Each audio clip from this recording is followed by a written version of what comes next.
at ng Anak, at ng Espiritu Santo. Amen. Pinakamamahal namin Diyos, aming Yahweh El Shaddai, pinupuri ka namin at iluluwalhati, pinasasalamatan, dinadakil at sinasamba ang iyong banal at makapangyarihang pangalan. At salamat sa pahiramong buhay, sa pahiramong lakas, sigla, at lalo tigit ang mga supply sa aming mga pangangailangan. Salamat o Diyos, at sa hapong ito'y kami nagkakatipon. Pinasasalamatan ka namin o Diyos, sapagkat kami nandirito sa piling mo, sapagkat yan ang iyong pangako. 2 o 3 taon nagkatipon sa iyong pangalan, ikaw ay nasa aming kalagitnaan. At dalayan ko, Ama, na ang mensaheng ating pagsasalunan, nawa po ito'y sundan mo ng tanda't himala at kapabalaghan, at nawa'y tumimo ito sa bawat puso ng bawat isa, maghatid ng kalakas at kagalingan sa pangalan ni Jesus. Lord, gamitin mo ang lingkod mo mightily, boldly, and powerfully, kasama ang iyong mga makaawit, at punuin ang kalwalatian ng lugar na ito't maranasan ka namin. Sa pangalan ni Jesus, sa ngalan ng Ama, at ng Anak, at ng Espiritu Santo, sapagkat ang Diyos ay pag-ibig.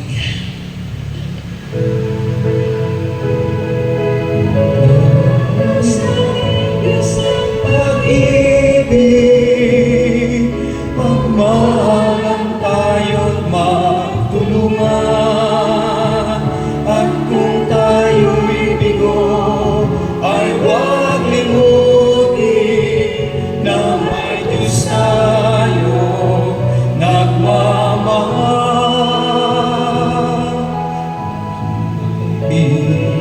Sa pumukap sa ating puso at kaluluwa, at siyang nagtulong sa ating buhay, liwanag sa dilim at pag-asa. Pag-ibig ang siyang bulong natin, di mapapawi kailan pa man. Sa puso't diwa tayo'y sasama, kahit na tayo ay magkawalan. Pagkat ang Diyos namin, Diyos ng pag-ibig, magmahalan tayo't magtulungan, at kung tayo'y bigo, ay huwag limutin na may Diyos tayo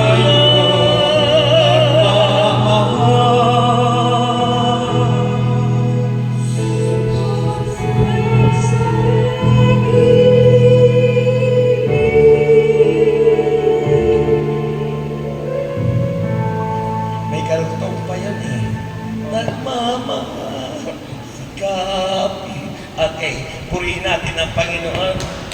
Okay. Purihin natin ang Panginoon, palapakan natin. Salamat sa Diyos sapagkat kasama natin si Santo Niño. Magandang hapon, Santo Niño. Okay. Ang cute na bata, ano? Okay. Magandang hapon po sa inyong lahat. Wala yata akong kausap. Lahat po na sumagot, answered prayer. Okay? And the good news is taken from John chapter 3, verses 14 to 21. Ganito po ang wika ng kanyang salita. At kung paanong itinaas ni Moises ang tansong ahas doon sa ilang, gayon din naman kailangang itaas ang anak ng tao, upang ang sino mang sumampalataya sa kanya ay magkaroon ng buhay na walang hanggan. Sapagkat gayon na lamang ang pag-ibig ng Diyos sa sangkatauhan, kaya't ibinigay niya ang kanyang kaisa-isang anak, upang ang sino mang sumampalataya sa kanya ay hindi mapahamak, kundi magkaroon ng buhay na walang hanggan. Isinugo ng Diyos ang kanyang anak, hindi upang hatulan ng parusa ang sanlibutan, kundi upang iligtas ito sa pamamagitan niya. Hindi nahatulan ng parusa ang sumasampalataya sa anak, ngunit hinatulan na ang hindi sumasampalataya sapagkat hindi siya sumampalataya sa kaisa-isang anak ng Diyos. Ganito ang paghatol ng Diyos na parito sa sanlibutan ang ilaw, ngunit inidig pa ng mga tao ang dilim kaysa liwanag, sapagkat masasama ang kanilang mga gawa. Kinasusuklaman ng mga gumagawa ng masama ang ilaw, ni hindi lumalapit dito upang hindi mahayag ang kanilang mga gawa. Ngunit ang namumuhay ayon sa katotohanan ay lumalapit sa ilaw upang maihayag na ang mga ginagawa niya ay pagsunod sa Diyos. Mga kapatid, ang mabuting balita ng ating kaligtasan. Purihin ang Panginoon. Ayan, glory to God. Sa bawat palakpak nyo ay may himala. Sa bawat papuri nyo, ang presensya ng Diyos ay dumadaloy. Sabi nga, there is healing in praise. Mayroong kagalingan sa pagpupuri sa Diyos. The atmosphere of God's presence kapag po nagpupuri tayo sa Diyos. Amen. Okay. Pwede na tayong maupo sa napakagandang presensya ng ating Panginoong Hesukristo. Malapit na ang Holy Week. Buti pa minsan yung araw nagiging holy. Yung tao daw ay hindi nagiging holy. Amen. Pero ang pangako ng Diyos, sabi ng sulat ni San Pedro, yamang ang tumawag sa inyo ay banal. Magpakabanal kayo, anuman ang inyong ginagawa. Sa 1 Pedro, 1 Peter chapter 1, verse 15. Kaya yun po ang napakaganda na atin po dapat pagnilayan ngayong panahon ng Kwaresma. Bakit po ba Kwaresma? It came from the root word 40, 40, and the significance of 40 in the life of believers is cleansing. To purify us. Yung maging malinis tayo, yung maging banal tayo, sapagkat nais ng Diyos na tayong lahat ay makarating sa langit. Gusto niyo bang makarating sa langit? Gusto mo, bro? Sino gusto makarating sa langit? Gusto niyo ipanalangin ko na kayo ngayon? Huwag muna, okay? Kasi marami pa nang pinagagawa si Lord sa atin, okay? Ang aking topic ngayon, mga kapatid, pakinig kayo, is the basis of salvation. Ang batayan ng kaligtasan ng tao. Alam naman natin that more than 2,000 years ago, we have received that salvation, di ba? Sabi ng Panginoon, iniligtas niya tayo. Unang-una sa kapangyarihan ng kadiliman. Iniligtas niya tayo sa lahat ng kilos at gawa ng kaaway. Kaya sinabi ni St. Paul sa Book of Romans, according to his letter to the Church of Romans, we are more than conquerors and no one can defeat us. And if God is for us, sabi niya, no one can against us. Wala niyang makalalaban sa atin kung ang Diyos ay panig sa atin. Wala akong kausap. Purihin ang Panginoon. Okay. Tingnan niyo po yung sinabi ng Biblia. Makinig kayo. Masarap po yung pakikinig. Sabi ng Romans 10:17. Ang pananampalataya ay nakukuha sa pakikinig. At hindi lang basta makinig. Sabi ron, ang pananampalataya nag-uumpisa sa pakikinig at sa patuloy, continuous listening. Continuous listening. Pag patuloy tayong makikinig, ito'y na-absorb natin, ito'y nagpipenetrate sa buhay natin, ito'y pumapasok sa ating pagkatao, ang kapangyarihan ng kanyang salita. That's why it's so important to listen and to listen to the Word of God.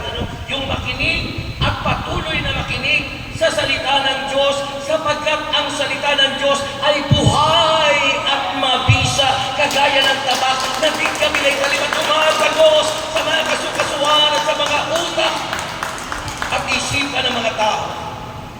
Amen. Galing na sa tuniti yun. Okay. So yun po yun, mga kapatid.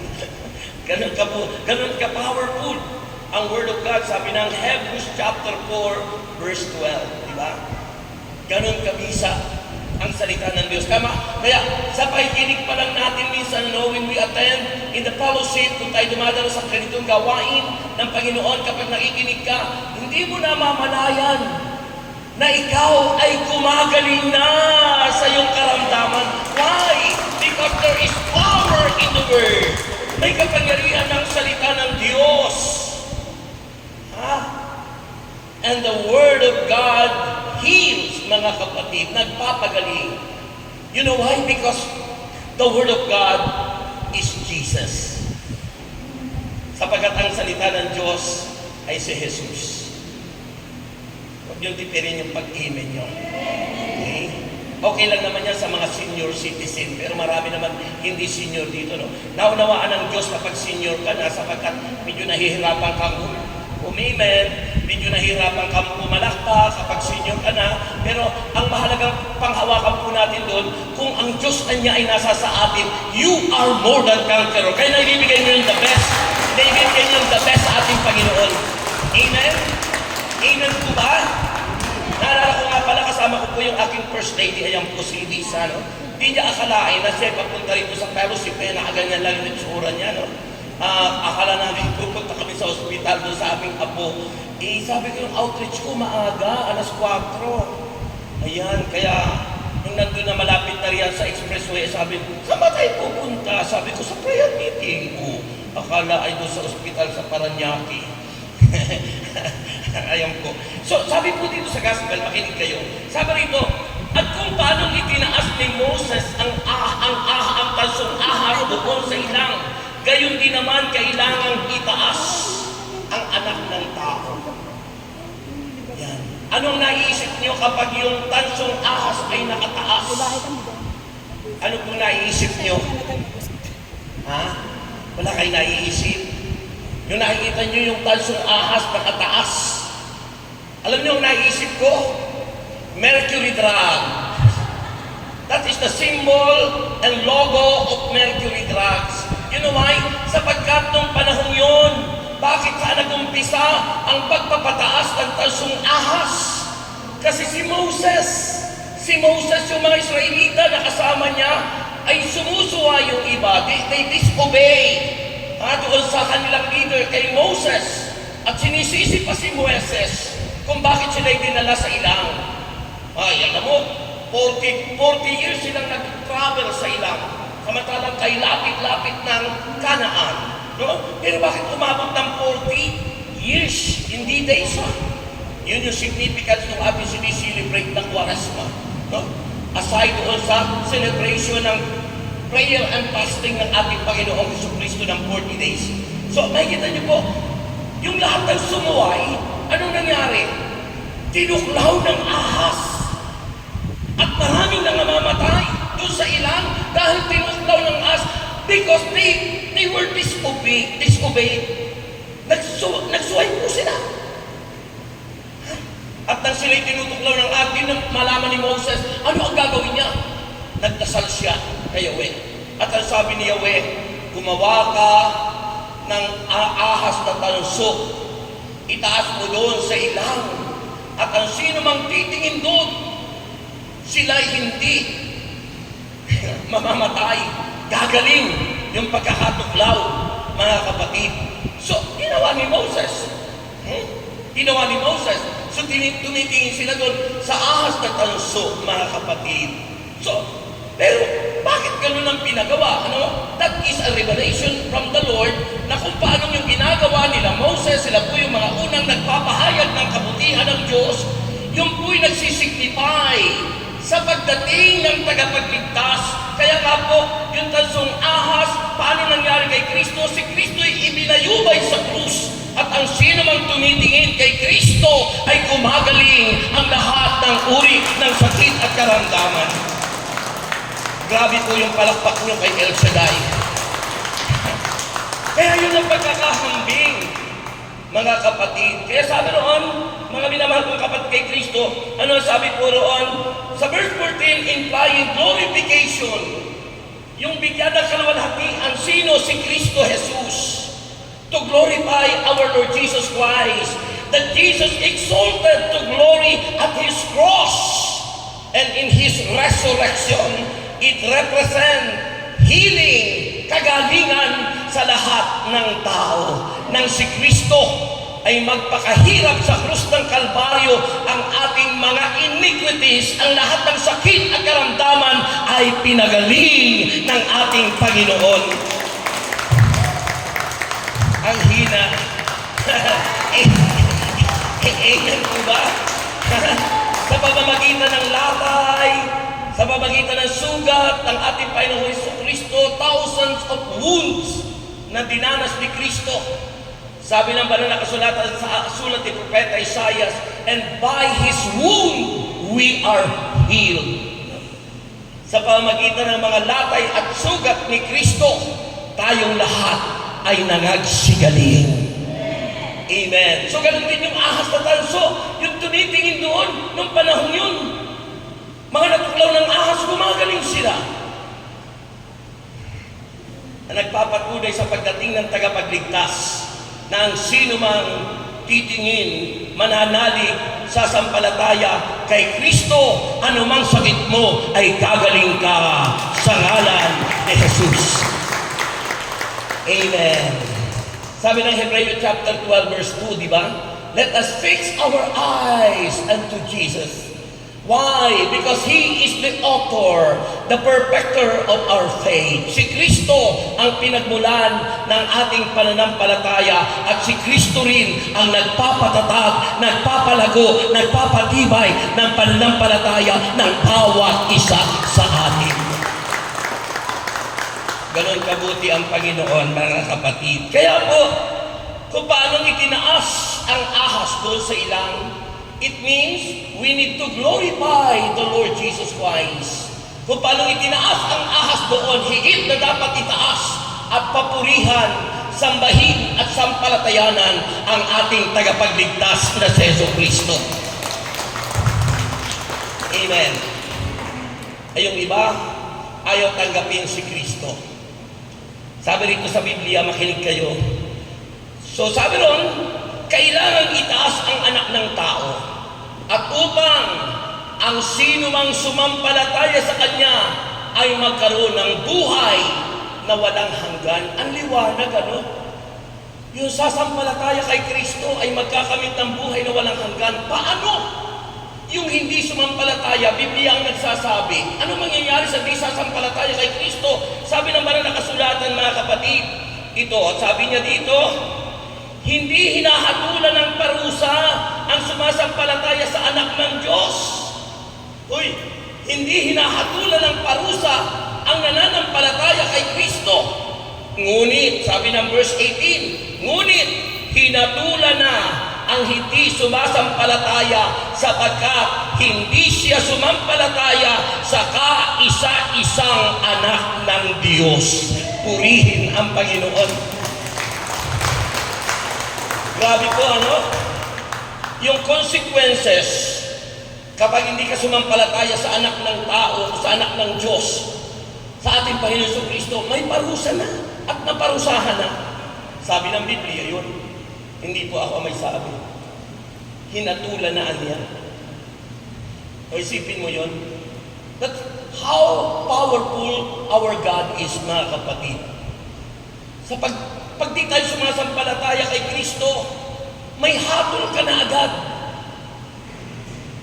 Kaya sabi ng Biblia, sa verse 16, ng ating binasang salita ng Diyos, ito yung heart of the Bible. Ang puso ng Biblia. Bakit ba sinabi yun na puso? Kasi pinag-usapan ng pag-ibig ng Diyos. Yeah? Sabi ron ng John chapter 3 verse 16. Nasa verse 16 na po tayo. Sabi ron, sapagkat gayon na lamang ang pag-ibig ng Diyos. Gayon na lamang ang pag-ibig ng Diyos sa sangkatauhan. Kaya't ibinigay niya ang kanyang kaisa-isang anak. He gave His one and only Son. His name is Jesus. At ang sabi ron, and whoever believe on Him should not perish. Ang sino man anyang sasampalataya sa Kanya, kailanman ay hindi mapapahamak, bagkus sila'y magkakamit ng buhay, buhay, buhay, buhay na walang hanggan. Sino kaya ang tao na hindi marunong intindihin yun, no? Ang dali namang intindihin, mo. Bakit ayaw nilang tanggapin at sampalatayanan si Kristo?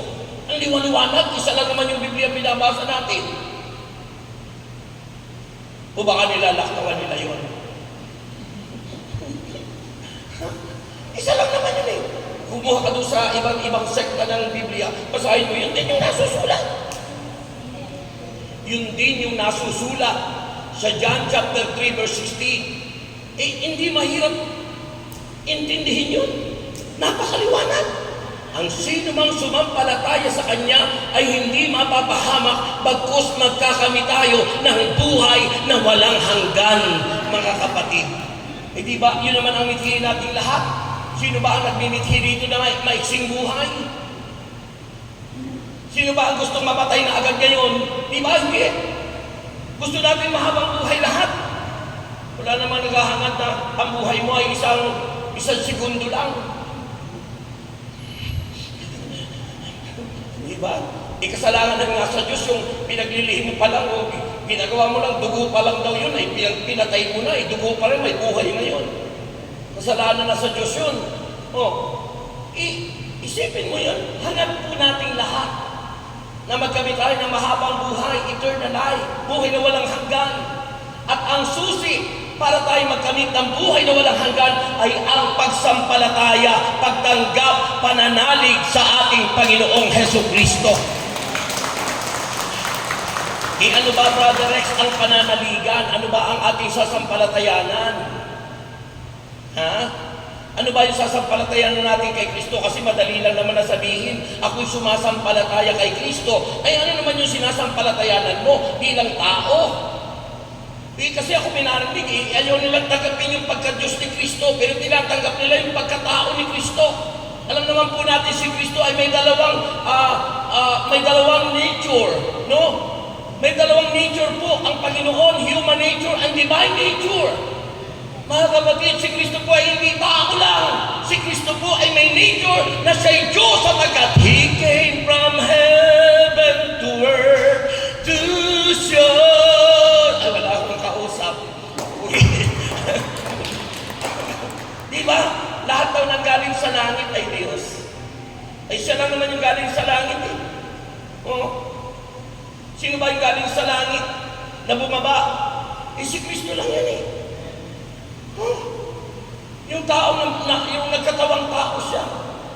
Ang dali-dali namang ipaliwanag yun na nagkatawang tao. Pag sinabing nagkatawan na tao, hindi siya tao, may pinagmulan. Kung halimbawa baboy, naging tao, hindi siya tao, baboy siya dati. O ganun din po naman sa Panginoon Kristo.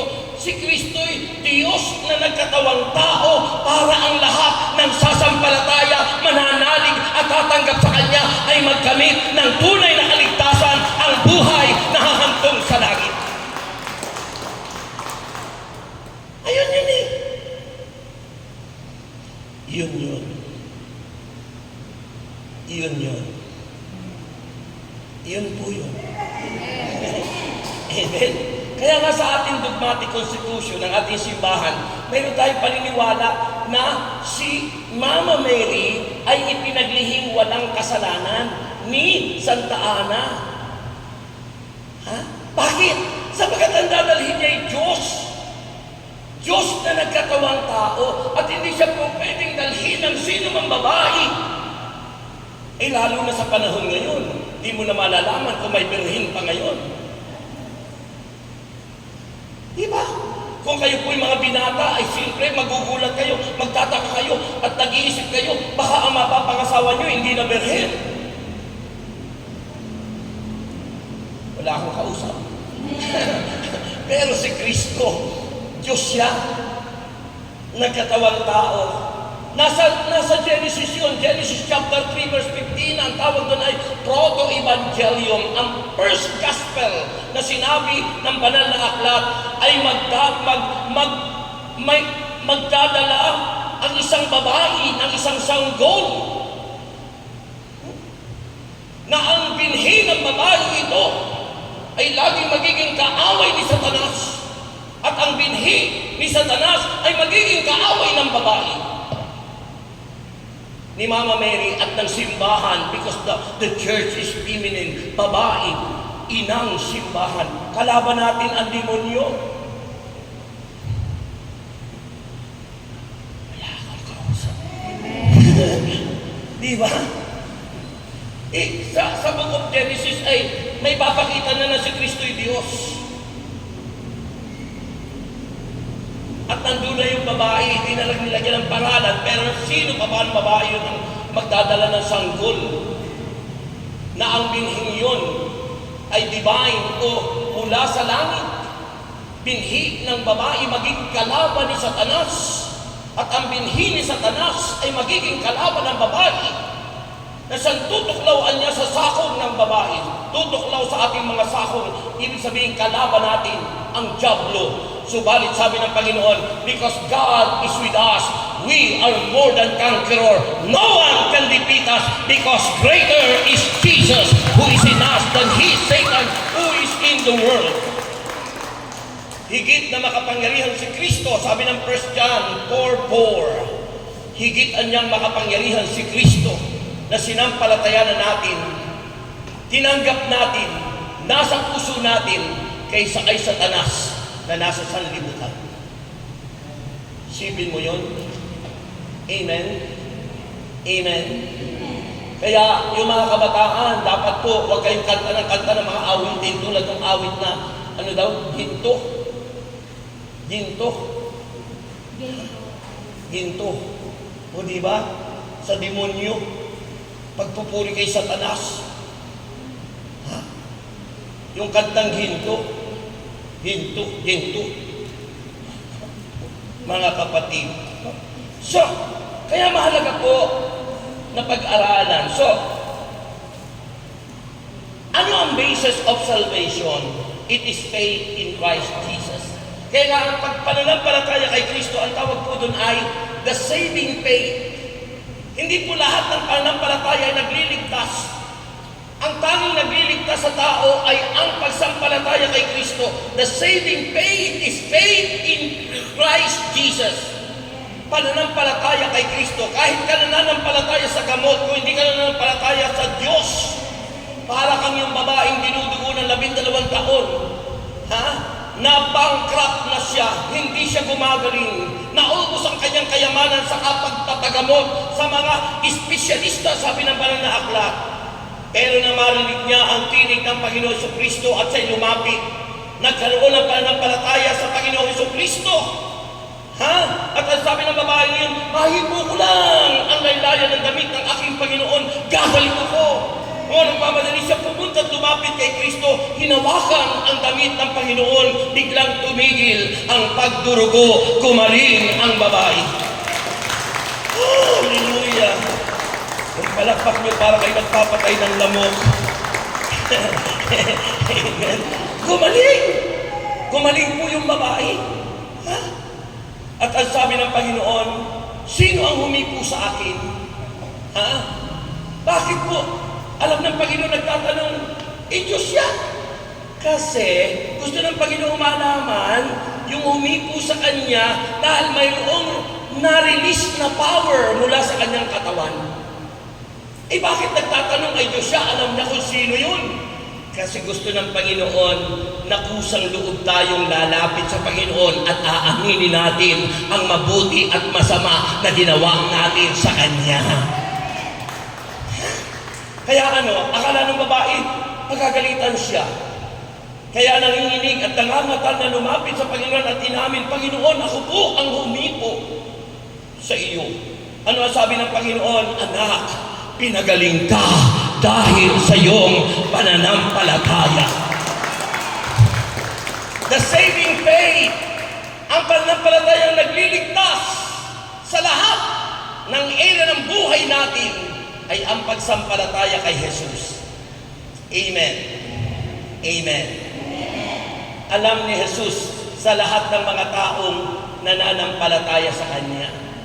Sabi nung last Sunday, ang gospel doon, sabi ron, hindi pinagkatiwala ni Kristo ang kanyang sarili sa mga tao sapagkat talos at alam ni Kristo kung sino ang mga taong yun at kilala ni Kristo ang kalooban ng lahat ng tao.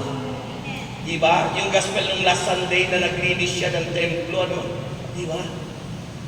Hindi siya nagtiwala doon sa mga tao yun. Bakit? Kilala tayo ng Panginoon. Lahat tayo kilala. Kung mga nandito, kilala tayo lahat ng Panginoon. At dahil kilala tayo, uuwi kang magaling na. Uuwi kang wala ka ng karamdaman. Uuwi kang pinagpala ni Yahweh El Shaddai. Amen!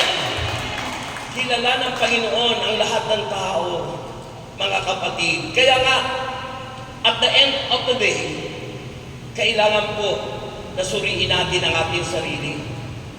Ha? Hindi yung tulog na lang ng tulog tayo. Hindi tayo nagdadasal kung nakipag-usap sa Diyos. Minsan may panahon pa tayo doon sa ating mga pinagkakaabalahan. Kaya nagulo yung kaisipan ng mga tao kagabi sapagkat nagkaroon ng problema ang Facebook. Inalaman ko na lang itong umaga na dahil ako mahimping ang tulog. Yung ibang nakatutok sa Facebook, biglang nagulat sila.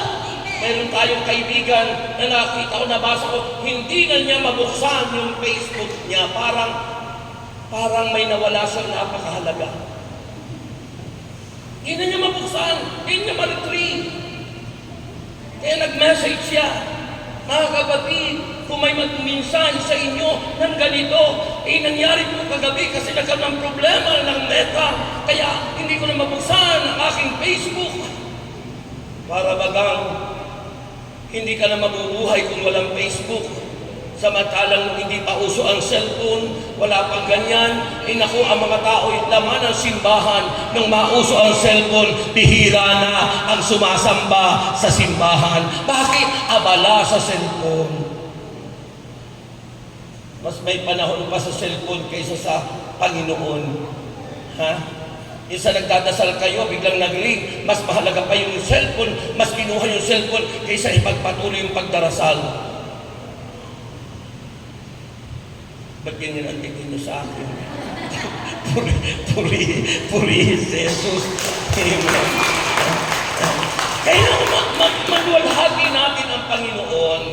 And the question is, nag-glorify ba natin ang Diyos sa araw-araw ng ating buhay o baka hindi? Kasi mas may time tayo sa kung ano-anong mga pinagkakaabalahan natin. Nababawasan yung ating pagmamahal, nababawasan yung ating pag-ibig sa Panginoon. Sa halip na ibigay natin ang buong-buo ang 100% na pagtingin. Kaya siguro kung babalik na rin ang Panginoon yung ginagawa ng tao, babalik na rin ang Panginoon, siguro baka siya din maaawit sa atin.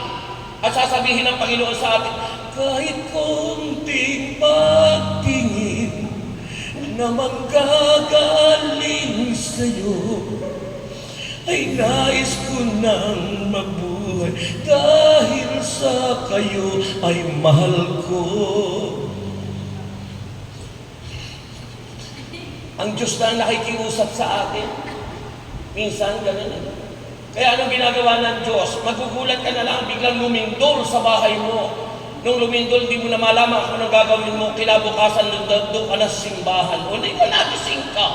Nagising ka, bakit? Kasi wala ka ng time sa Kanya. Hindi mo na nag-glorify siya. Abala ka sa negosyo mo, abala ka sa katataya. Ay, Mare, anong tumama?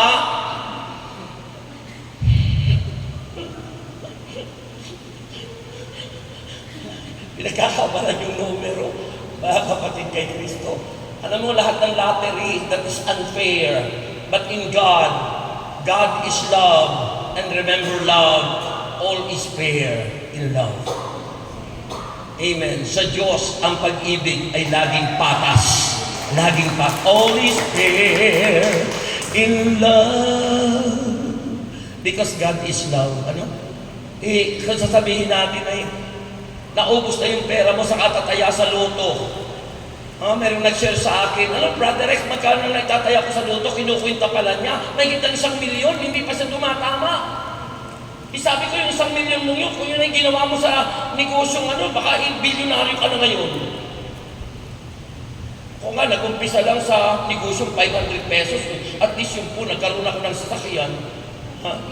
Yung iba, umaasa kasi tayo sa Diyos-Diyosan, lahat ng inaasahan natin na against the will of God, that is your idolatry. That is against the will of God.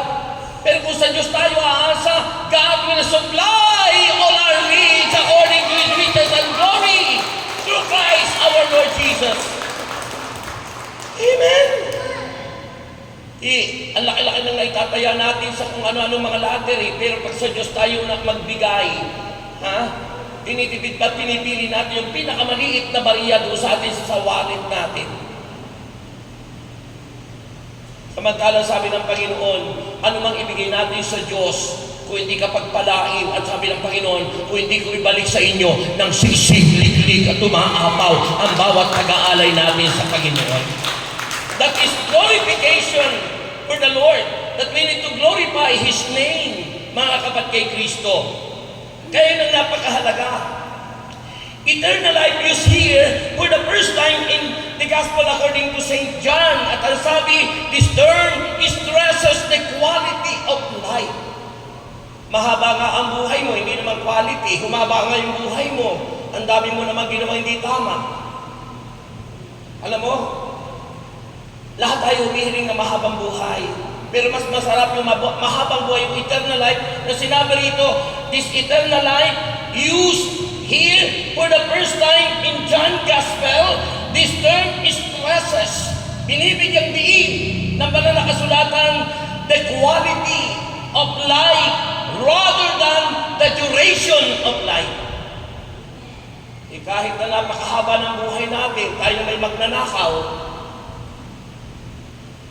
kahit na anong haba ng buhay natin, mamamatay tao tayo.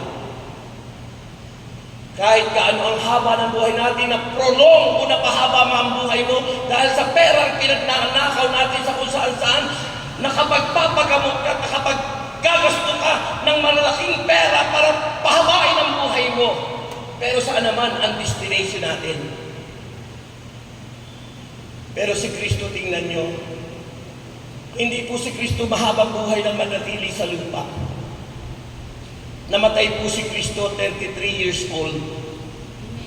Pero sa 33 years old, 3 taon siyang nag-minister sa atin. At sa loob ng 3 taong ministeryo ni Kristo, tayo'y naligtas. Naging tagumpay ang misyon ng ating Panginoong Jesus. Tayo kaya ang misyon natin sa mundong ito, unless you know why you are here. At awitin mo, sabihin sa buhay mo, what I'm living for, it's not for you. What I'm living for, it's not for you. What I'm living for, it's not for you, Jesus. I'm sorry, Lord. I'm sorry, Lord. I'm with you. Ang haba nga ng buhay natin, kung mahaba nga ang buhay natin, sa impyerno naman tayo pupunta, okay na yung maiksi. Maganda naman yung ginawa mo, nakatitiya ka sa langit ang punta mo. Naalala ko yung pundong Batangas, Sabi roon ang pundong Batangas nung si Bishop, ano nga ba ito? Sabi roon, kahit maliit, kahit maliit, basta't malimit, patungong langit. Isipin mo, kahit pakunti-kunting ginagawa nating mabuti at tama, going to heaven yan. Pero kahit na malalaki ang ginagawa mo, ang laki mo nga magbigay, pero saan galing naman? Sa nakaw. That's not glorifying the Lord. Ang laki mo nga magdonasyon, magpagawa ng anumang para sa glorifying daw ng Diyos. Pero galing naman sa sugal, galing naman sa illegal, galing naman sa hindi tama. You are not glorifying the Lord, mga kapatid. Pero kahit napakaliit, kahit gatiting, pinuri ni Jesus ang babaeng naghulog ng kusing na ang sabi ni Kristo, sino sa kanila ang higit na kinalugdan ng Diyos, at tinuro yung babae sa mga alagad. Bakit? Isa man sa mga alagad ay walang nagkaloob. Di ba? Isa man sa mga alagad walang nagkaloob. Ha? Kaya yung babae tinuro, sino ang kinalugdan ng Diyos? Sabi ron, yung babaeng balo na nagbigay ng kanyang ikabubuhay kahit maliit, basta't malimit, patungong langit. Purihin si Lord. It glorify the Lord. Ito'y nagbibigay luwalhati sa Diyos. Kaya kahit katitingan, bakit ko nabanggit yan? Because in Quaresma, sa panahon ng Quaresma, napakalaga yung tatlong pillar. Ano ba ang dapat natin gawin sa panahon ng Quaresma? First is giving. Almsgiving. Baka mamaya mayroong humingi sa'yo ng tulong, sa halip na tulungan mo, itinaboy mo pa. Kanina habang katapos namin ng broadcast sa radio, napunta po kami sa restaurant yung may malaking M. Alam niyo ba yun, yung may malaking M? Ha? Alam niyo po yun, yung nakagano? Ano yun? McDonald's, ano? No? Yung kapartner ko sa broadcast kanina, pagkatapos ay biglang may lumapit na babae, bata pa siya. Ha? Inaawitan kami. Sabi ko, nakatingin yung camera sa'yo o nakabawal dito sa lubang ganyan. Hindi po kami tinigilan. Ha? Kaya ginawa ko po, ay binuksan ko yung ano ko, yung lagyanan ko, tapos binigyan ko po siya, tapos hinalikan, ano ko nung binigyan ko, hinalikan yung hita ng kapartner ko. Hinalikan yung hita, tapos sabi niya, gusto niyo ba ulitin ko? Ibig sabihin, gusto bigyan pa uli, ano, mga kapatid, ano. Almsgiving, mahalaga po yun, kahit maliit, pagaling sa puso mo, kahit maliit at malimit na may lumalapit sa iyo, kahit kukunti ang binibigay mo, nakikita ng Diyos yan. Yan ay patungo sa buhay na walang hanggan. Sabi ng bansa kasulatan, di ba? Maging po kayo na kayamanan sa langit. Yung mabubuting gawa at tamang ginagawa natin, ayun ay savings natin sa heaven. At pagdating ng panahon, mag-aali tayong lahat. Amen. So, yung po ang first pillar, almsgiving, pagbibigay, at ano pa? Prayer, pananalangin. Ha? Yan yung sinasabi sa Matthew chapter 6. The act of righteousness is almsgiving, prayer, and fasting. Pag-aayuno. Eh baka tayo kain ng laki na ng bilbil natin. Ano? Yung bilbil natin lumalaki. Mga kapatid, at yan po ang nais ng Panginoon. Kapag ginagawa po natin the 3 pillars of faith in times of Lent, sa panahon ng Quaresma, mga kapatid, kahit maliit, basta't malimit, patungo sa langit. Purihin si Jesus. And finally,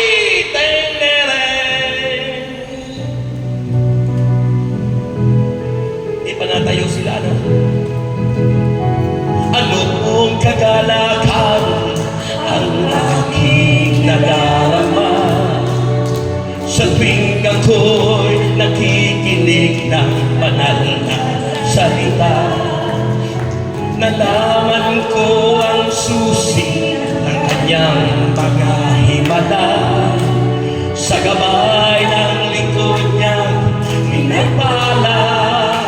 Finally, ako ngayon may bagong buhay. Finally, ako ngayon ay pinagpala. Finally, ako ngayon ay tagumpay. Finally, yes!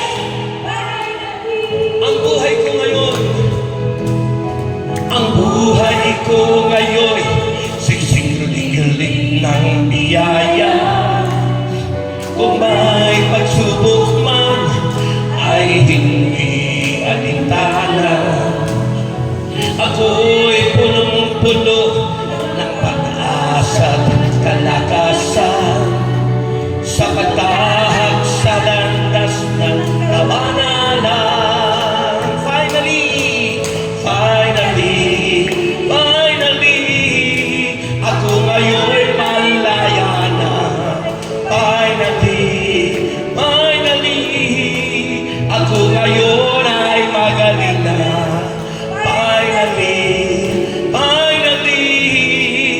ako ngayon ay mayaman na. Finally, yes! Finally, and finally, finally, yes! Finally, And finally, finally, yes! finally.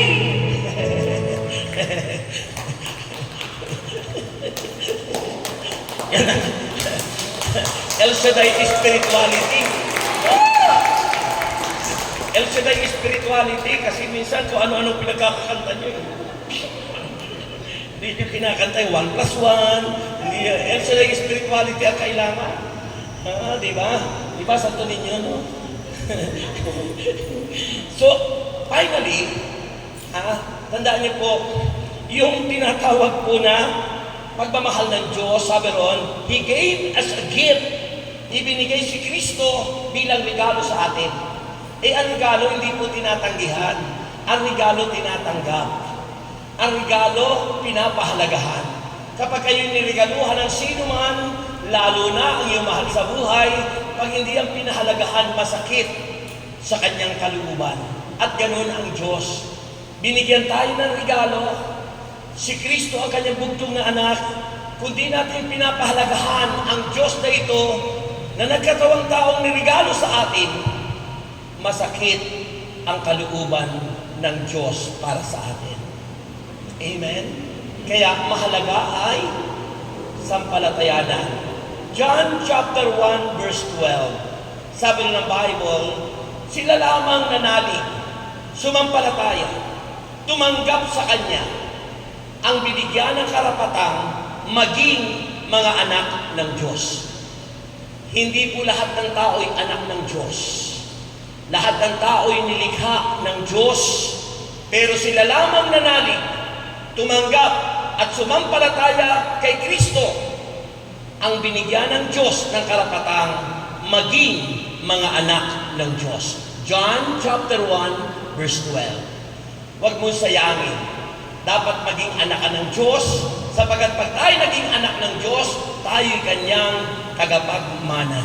At pag tayo naging tagapagmana, nakasisigurado ka na ang buhay mo'y hahantong sa langit. Amen. Sinong gustong ang buhay ay hahantong sa langit? Taas ang kamay. Sabihin mo ngayon, Lord, pakalinisin mo ang puso ko para ika'y manahan sa buhay na ito. Purify your people, O God.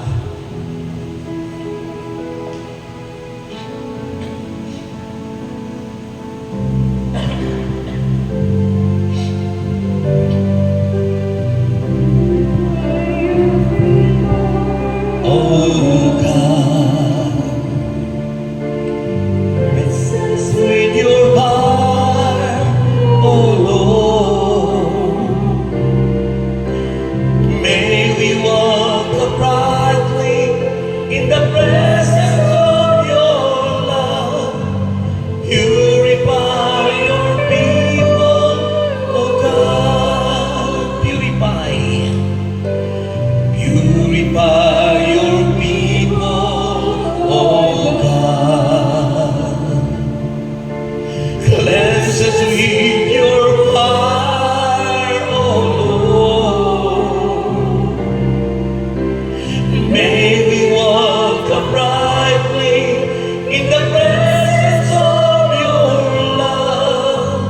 Purify your people, oh God. Make us holy.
sa puso ko'y iyo'y sundin. At sa bawat araw,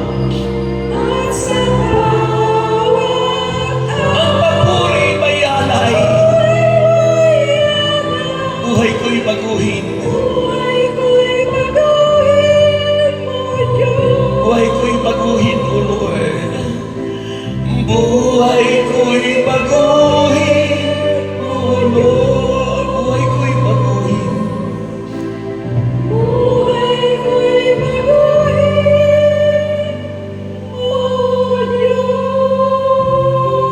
Now let's pause for a while and let's feel the presence of the Lord.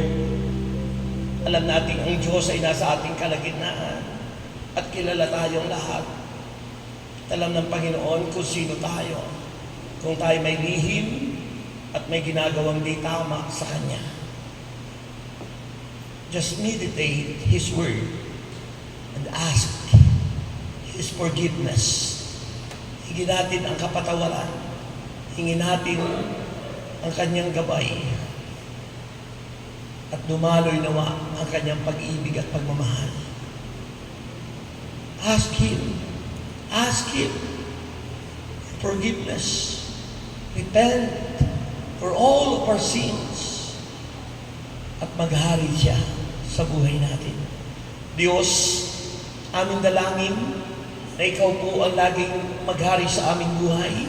Patawarin niyo po kami sa aming mga nagawang kasalanan, sa isip, salita, sa gawa. At anumang Panginoon ang mga pagkakamali namin, patawarin mo po kami at pakalinisin mo. Hugasan mo po kami mula ulo hanggang talampakan at Ikaw po ang siyang maghari, manahan sa aming buhay. Panginoon, sa pagsampalataya namin sa iyo, sa pananalig at pagtitiwala namin sa iyo, Lord, hinihiling ko po ang kagalingan ng bawat isa. Kagalingan po na may mga sakit, may mga karamdaman, because you are the God that healeth thee. In the name of Jesus Christ, tanggapin niyo ang kagalingan. Receive, receive, be healed, receive, receive the power, healing, deliverance, be healed, receive,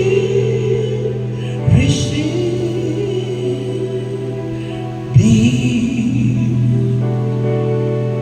We claim, Lord, your power, your anointing, your healing, and we claim, Lord God, and declare that we are now healed, that we are now rich and strong, Lord God, that we are good health. In Jesus' name we pray. And everybody say amen. Say it, amen. Amen. Palakpakan po natin ang Diyos. Sabihin mo ngayon, I am healed. Magaling na ako. Sabihin mo ngayon, I am strong. Malakas na ako. Sabihin mo ngayon, I am rich. Mayaman na ako. Sa ngalan ni Jesus. Amen. Okay, taas po natin ang lahat ng ating daladalahan. Panyo, asin, langis, Biblia, wallet, bag, passport, papeles, at lahat ng nais niyong itaas sa Panginoon. Ama namin Diyos, basbasan ang mga bagay na ito na aming tinataas. Nananalig kami, Panginoon, na Ikaw ang Diyos na siyang tumutugon. Kaya tinakip po namin na ang lahat ng prayer request na ito ay answered prayer. And Lord, pinagpapala mo ang lahat ng bagay na aming tinataas sa iyo. Basbasan niyo po ito at maging gamit sa mga panahon ng aming mga pangailangan. At ang aming pangako sa iyo, ikay aming paglilingkuran. Lord, ibalik mo sa amin siksik-lipi kumaapaw ang aming mga alay at handog. Lord, we sing, give thanks. Purihin at palakpakan natin ang Diyos. Ayan, ihahagis ko na po sa inyo ang inyong bonus. Kung ano ang inyong isipin at sabihin, yun ang mangyayari sa inyo. Kaya isipin nyo na yung maganda, makabubuti sa akin. It's by faith, you receive it. Amen? Okay? pwede na po kayong pumasyal sa Faith Mountain para sa ating mga pagninilay ng salita ng Diyos. The El Shaddai Faith Mountain Eco Spirituality. Ayan, okay? Yan po ay sa Barangay Mabato, Barangay Mabato, doon po sa Calamba. Yan, Barangay Mabato, Calamba City.